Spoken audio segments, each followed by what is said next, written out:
our next guest. So on the 28th of January 1935, estate workers at the Buckley, frustrated by their employers' refusal to address their low wages and bad working conditions, put down their tools and walked off the estate. The workers were confronted by the estate owner, a Mr. Dubridge from England, who asked them to return to work at the Buckley's estate. The workers stood their ground in spite of the mounting pressure. The Nyabingi Theocracy Order holds an annual event commemorating this monumental occasion in Caribbean history. Ras Iyah, PRO of this organization, is here with us to teach us more about the significance of what is known as the Buckley's Uprising. Good morning, Ras Iyah. Pleasant morning to what else is Studio Chi 7. Yes. I'm glad to be here in the presence of you all, engaging in this informational aspect to our people as the 1935 Buckley Uprising. I would like to say it's very tremendous to see that we as a people have been very lackadaisical when it comes to this event, because we have seen that our people are not really gravitate that momentous occasion that have been able to spark a way that the people could stand for equality and justice. So we'll talk about the actual Buckley's revolution. We're made to understand now, as history tells it, the workers were upset, or the spark that encouraged them to riot was because of the low wages and the poor working conditions. Can you tell us more about that?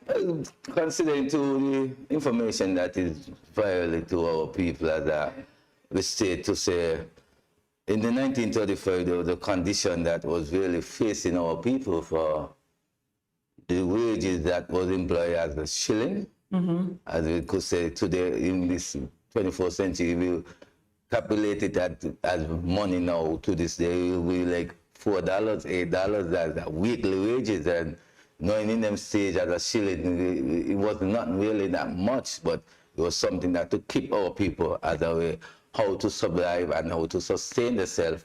So when we watch at the condition that we have to be facing in those days was very horrible, and to say, to start as like to see the riches that was benefiting to the people who are the planter class, we find that there wasn't giving us much treatment that needed to be as an equal people as part of the working class. And we will find that the working class people was very mistreated, even though they were still the working force to engage in economic struggle to pursue for the country of England and the others. So this was one of the things that we find, the information that in 1935 they were facing our ancestors during those days. It wasn't easy, but we say they had to make a stand, and it wasn't that easy with this stand that they take, but they had to do it because it was something that they see was significant in the time. All right, I'm curious now, and I'm sure our viewers are as well, as to whether there are any specifics that you can give us about, or even a general overview of what happened on January 28, 1935. It's very touching to say a general overview, because me and you went to school together, Jim. Me and you went to school together, so. And we were there. We wasn't there, but the information that we require to in research is very touching to see as how we know it now, that at the time of as I stated earlier in 1935, the conditions wasn't that easy to face up within our plight as a people. We have to look at how even back in them days you're facing your livelihood was on a whole where you can see that your home itself wasn't like how we in this studio itself right to this day. It was like shack house. So finding them kind of ways of living wasn't easy going through them days, and you have to go still into the field to work in a hot burning sun. So the condition was not very easy facing, but we know we had to stand up, pursue, and consider how we can move on for the next generation. So in those days, 1935, the information that we gravitate and hold now to see, I don't even say, I would say like, it's very shaming to see that we didn't even know about it in school, and we are going. When I get to know about this information when I out of school, chewing of the Nyabingiti Akosiada, and I have to give much thanks to the Nyabingiti Akosiada for withholding in this time to see that things like this here don't get unhold or get lost, because events like these need to be well documented, be considered to the generation so they can able to understand what was they facing in 1935 and coming up forward.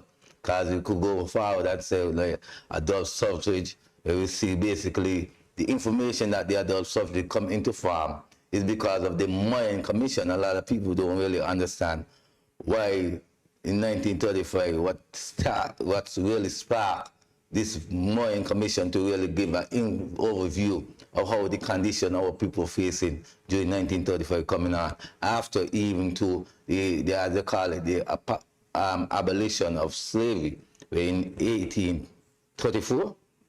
That's why they signed the proclamation, but we still wasn't that free, because after a time of that stage is coming up after 1834, we find people are still being used as slave condition, even though we say we were free, because they bring into the farm apprenticeship, but we still even wasn't owning that kind of status quo like how the planter class was owning.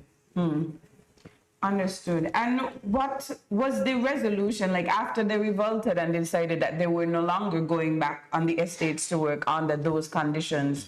What were the changes made after they took their stand? But the effective change now come at the same time in the stand, but time to time after, with the consultation of from the founders of the Workers' League, I used to say Thomas Manchester and Mr. Edgar Challengers and others who were instrumental in seeing that they'd make a stand for the working class people. Because Mr. Challenger and Mr.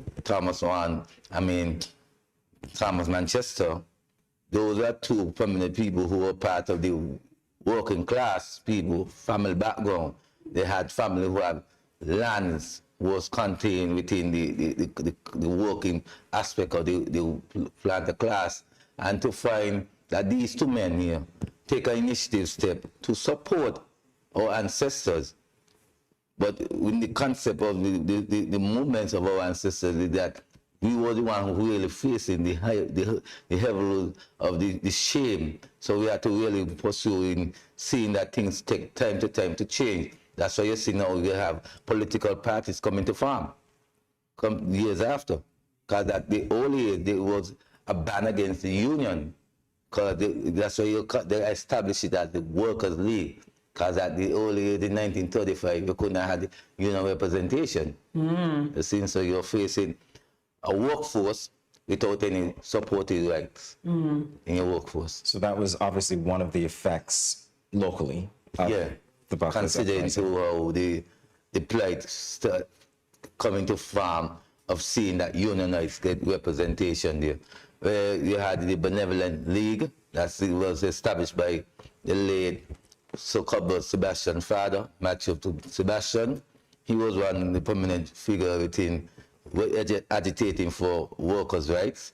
He still had to be cautious still how he preside his farm, because as I tell you earlier, there was no establishment in the union rights. So you still have to know how to preside your discussion towards these people.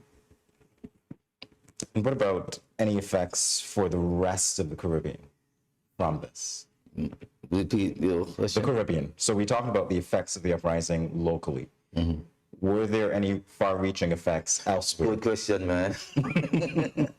Well, I would say in the aspect of the effects go forward out to the other regions of the Caribbean shores, it was very highlighting to see that other countries, when they heard about the plight in 1935, they start taking initial steps to engage in how to preside and mobilize themselves as seeing what was taken in 1935, and to see as Barbados and other countries and Chile and all those there, even Belize, who's not a part of the Caribbean shore, but are part of the Southern American region. Those are areas that make the insight about the 1935. So seeing if this happened during those days, these countries really take a turn to say, well, if a small island of this magnitude could open up them eyes, who is them as a bigger country can make a plead